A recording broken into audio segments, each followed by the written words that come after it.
Alô galera, Vasco Análise aqui, Marcelo falando. Vasco volta a jogar em São Januário após um mês. Um mês triste, derrota dá com pau, vergonhas, e resta a esperança São Januário. O Vasco tem que jogar em São Januário os jogos do Brasileiro e pensar em ganhar todos.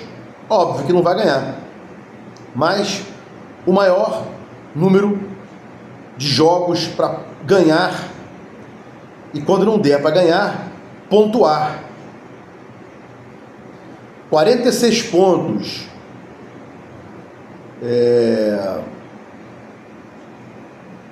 Tá ruim a situação do Vasco. Ano passado, com Paiva, que algumas coisas deram certo. Não estou dizendo aqui falta de competência do Paiva, não, em absoluto, mas algumas coisas deram certo. Vasco em algumas partidas jogou menos do que o adversário e ganhou. E em algumas que o adversário jogou melhor, o Vasco perdeu. Não houve a balança, né? Então, ganhar em jogos em casa e pontuar em casa quando não der para ganhar, obviamente. Vem aí o mês de junho, paralisação para o Diniz treinar esse time.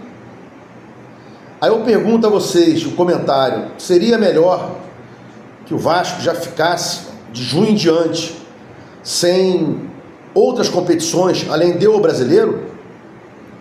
Vasco tem elenco para jogar mais de uma competição.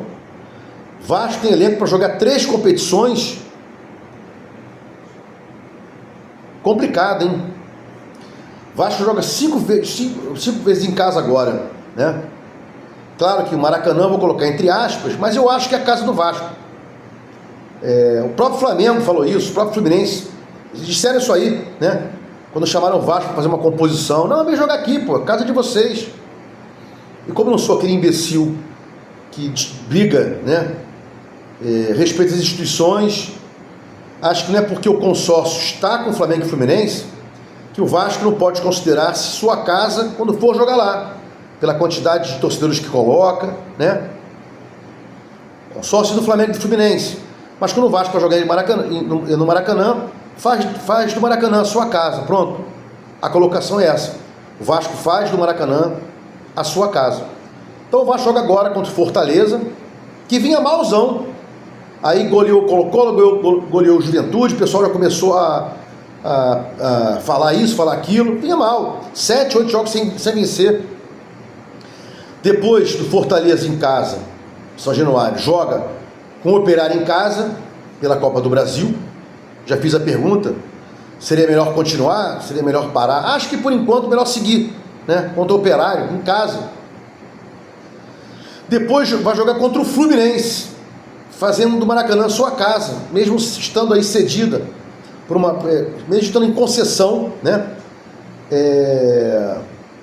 Flamengo e Fluminense durante 20 anos aí, faz a sua casa. Tem um acordo para padronizar, a palavra é outra, o seu lado do estádio, com bandeiras do Vasco, com as cores do Vasco. O nome é outro, não é padronizar não. Depois, o Melgar em casa, pela Sul-Americana, tentando aí uma segunda posição para continuar nessa barca aí da Sul-Americana. E depois o Red Bull em casa, que está lá em cima o Red Bull, hein? Eu não acompanhei a última rodada, mas era vice colocado, perdão, vice colocado, isso aí. Primeiro colocado era o Palmeiras, segundo colocado o Bragantino. Não vou lembrar a última rodada agora, né? Então, desses 5 jogos aí, Fortaleza em casa, Brasileiro, Operário em casa pela Copa do Brasil, Fluminense em casa, em casa, né? Fazendo do Maracanã sua casa pelo Brasileiro, Melgar em casa pela Sul-Americana e depois o Red Bull em casa pelo Brasileiro, né? O que você acha?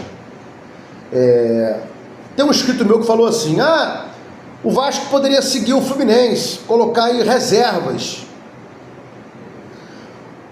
Fluminense, Botafogo e Flamengo estão colocando reservas em dados jogos, não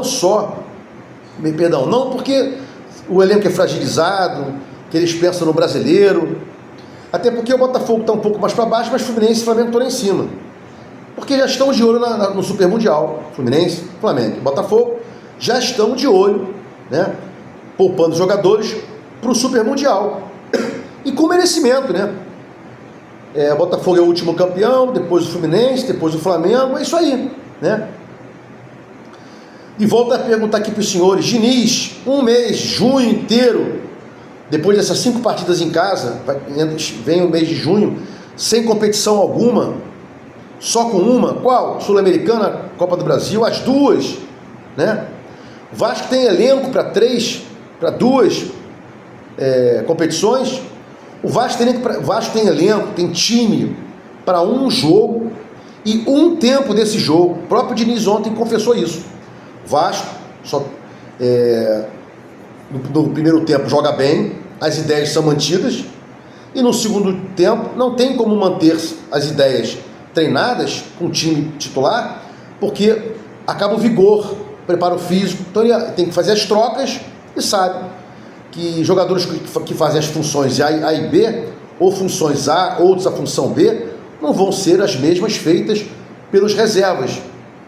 Não tem jeito. Não há possibilidade disso, né? Vamos torcer aqui para que o Vasco continue usando a base, Luiz Gustavo. Falhou bastante contra o Porto Cabede, caminhou muito para trás. Ontem, no jogo de ontem, também, ao invés de subir para dar o bote, diminuiu o espaço do adversário, tem esse problema, mas é corrigível. É um garoto bom, tem qualidade, né? Tirando aí, Mauro Galvão, esses caras aí, né? Gamarra, jogou no Corinthians.